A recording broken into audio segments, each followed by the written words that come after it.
नमस्कार विद्यार्थी मित्रांनो, असा रंगारी श्रावण या पाठात पुन्हा तुमचं एकदा स्वागत। आज आपण बालभारती पाठ्यपुस्तकातील धडा क्रमांक 6 असा रंगारी श्रावण या कवितेचा स्वाध्याय पाहणार आहोत। आणि या असा रंगारी श्रावण या कवितेचा हा सेशन क्रमांक 3 आहे।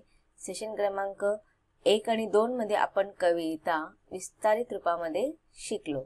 आता सेशन क्रमांक 3 मध्ये आपण या कवितेचा स्वाध्याय पाहूया। प्रश्न क्रमांक 1, खालील चौकटी पूर्ण करा।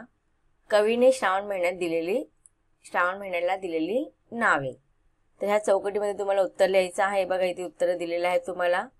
कवीने श्रावण महिन्याला दिलेली नावं आहेत। उत्तरे आहेत रंगारी, खेळगा आणि गोपाळ। पुढील प्रश्न पाहूया। प्रश्न तयार करायचा आहे। तुम्हाला इथे प्रश्न दिलेला आहे, उत्तर दिलेला आहे आणि त्याच्यावरनं तुम्हाला प्रश्न तयार करायचा आहे। जसं की श्रावण हे उत्तर येईल असा प्रश्न तयार करा। की एक असा प्रश्न तयार करायचा की ज्याचं उत्तर श्रावण येईल। आतापर्यंत आपण उत्तर लिहित असतो, पण आपल्याला प्रश्न पण तयार करता आला पाहिजे। एक वेगळ्या स्वरूपाचा प्रश्नाचा प्रकार आहे हा। तुम्हाला कोणत्याही धड्यावरती किंवा कवितेवरती तुम्हाला एखादा शब्द देऊन त्या शब्दावरून प्रश्न तयार करायला सांगतात आणि ज्याचं उत्तर ते शब्द आलं पाहिजे। जसं की याच्यामध्ये तुम्हाला श्रावण हे शब्द दिलेला आहे आणि श्रावण हे उत्तर येईल असं आपल्याला प्रश्न तयार करायचा आहे। तर याचं उत्तर आहे रंग उधळीत येणारा रंगारी कोण। तर तुमचा प्रश्न तयार काय होत आहे, रंग उधळीत येणारा रंगारी कोण। तर हा प्रश्न तयार केल्यावरती याचं उत्तर काय येतंय, श्रावण। म्हणजे तुमचा प्रश्न तयार झालेला आहे, म्हणजे हे तुमचं काय आहे, उत्तर। रंग उधळीत येणारा रंगारी कोण। प्रश्न दुसऱ्यातला इंद्रधनुष्याचा बाण हे उत्तर येईल असा प्रश्न तयार करा। आता आपलं उत्तर काय आलं पाहिजे, इंद्रधनुष्याचा बाण। मग असा आपल्याला प्रश्न तयार करायचा आहे की ज्याचं उत्तर इंद्रधनुष्याचा बाण येईल। तर पाहूया आपला उत्तर। श्रावणाने नभाला काय घातला आहे। तर श्रावणाने नभाला काय घातलेला आहे, याचं उत्तर आहे इंद्रधनुष्याचा बाण। तर मग आपलं उत्तर काय येणार आहे, प्रश्न कसा तयार केलेला आहे आपण, श्रावणाने नभाला काय घातला आहे। प्रश्न दुसऱ्यातला आपण पाहूया। इंद्रधनुष्याचा बाण हे उत्तर येईल असा प्रश्न तयार करा। आपला प्रश्न आहे श्रावणाने नभाला काय घातला आहे। जर आपण प्रश्न तयार करतोय श्रावणाने नभाला काय घातला आहे, तर त्याचं उत्तर काय येणार आहे, इंद्रधनुष्याचा बाण। अशा रीतीने आपलं उत्तर तयार आहे। प्रश्न तयार केलेला आहे आपण, श्रावणाने नभाला काय घातला आहे। आता पुढचा प्रश्न पाहूया। अर्थ लिहा। प्रश्न क्रमांक 3 अर्थ लिहा। तुम्हाला विविध शब्द दिलेले आहेत, त्याचा अर्थ लिहायचा। जसं की रंगारी। रंगारीचा अर्थ काय आहे, रंगारी रंगाचे काम करणारा कारागीर। दुसरा आहे सृष्टी। सृष्टी दिलेला आहे। सृष्टी म्हणजे काय, निसर्ग। झुला। झुलाचा अर्थ काय असतो, झोका, हिंदोळा। खेळगा। खेळगा म्हणजे खेळगडी, सवंगडी। आपण शब्दार्थामध्ये सुद्धा काही शब्दांचा अर्थ पाहिलेला होता की नाही। आता पुढचा प्रश्न आहे प्रश्न क्रमांक 4 आकृती पूर्ण करा। तुम्हाला बघा इथे मध्ये प्रश्न विचारलेला आहे, श्रावण महिन्याची विविध रूपे। तर ह्या प्रश्नाचं उत्तर तुम्हाला इथे लिहायचं आहे। तर आपण पाहूया चौकटीमध्ये तुम्ही काय लिहू शकतात। श्रावण महिन्याची विविध रूपे मध्ये पहिल्या चौकटीमध्ये तुम्ही लिहा सृष्टीचा हिरवा देखावा। सृष्टीचा हिरवा देखावा। नंतर तुम्ही लिहू शकता चित्रांची मांडलेली पंगत। चित्रांची मांडलेली पंगत।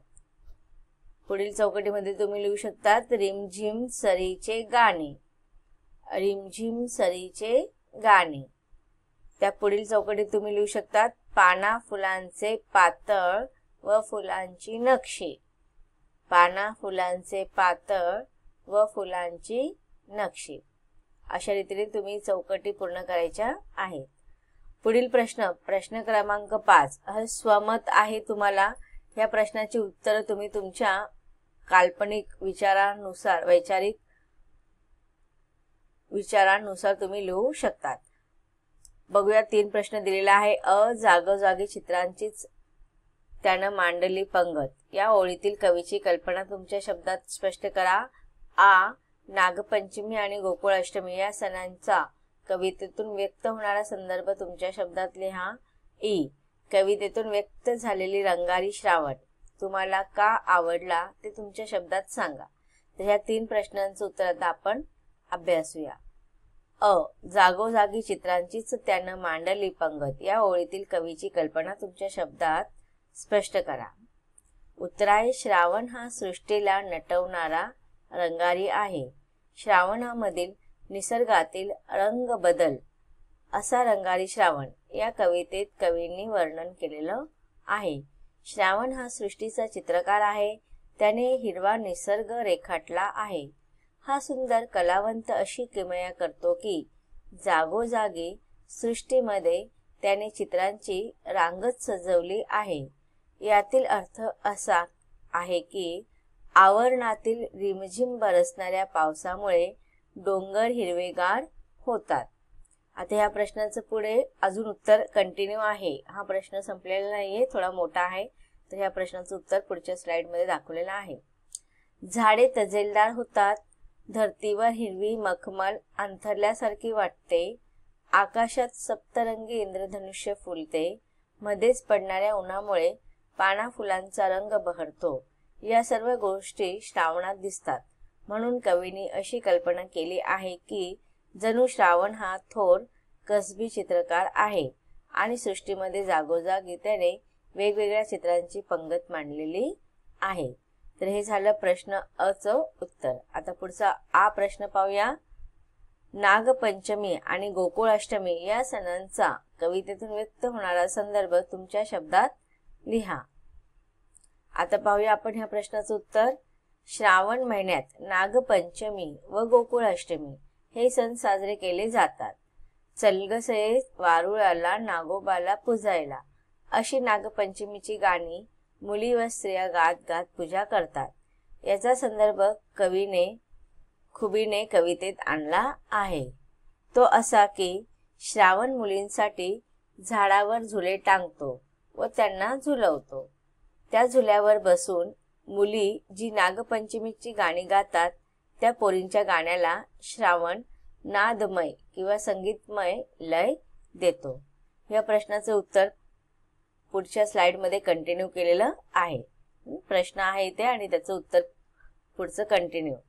दुसरा संदर्भ आहे गोकुळाष्टमीचा. गोविंदा रे गोपाळा असे म्हणत लहान मुले झुंडीने गोपाळकाळा खेळतात. दही हंडी लुटतात.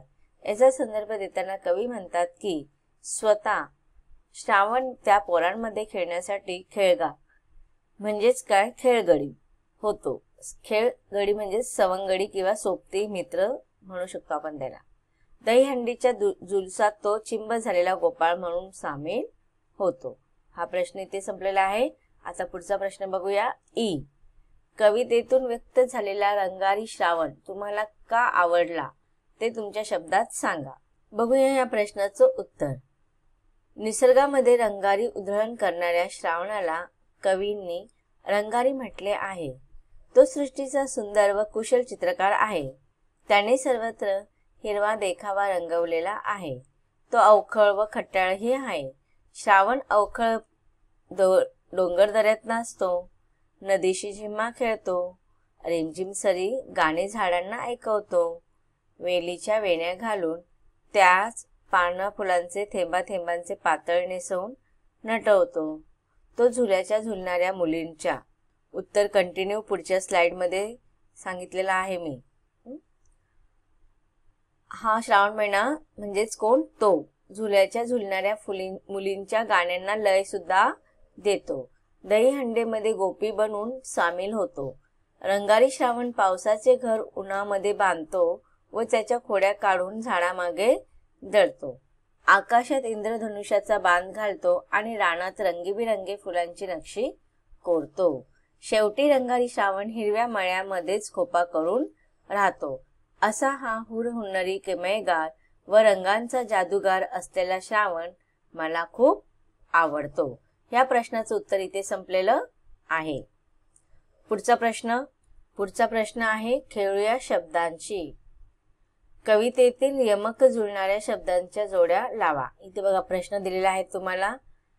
पहिला नदीशी, दुसरा लाजल्या, तिसरा झाडाला, चौथा बांधतो. पूर्ण कवितेमध्ये आपण पाहिलं की पूर्ण कवितेच्या प्रत्येक ओळीमध्ये जे शेवटचे जे शब्द आहेत ना ते यमक जुळवणारे शब्द आहेत. मग कवितेतील प्रत्येक ओळीमध्ये कोणताही शब्द जर तुम्हाला शेवटचा विचारला तर तुम्हाला उत्तर माहिती असलं पाहिजे, लिहिता आलं पाहिजे.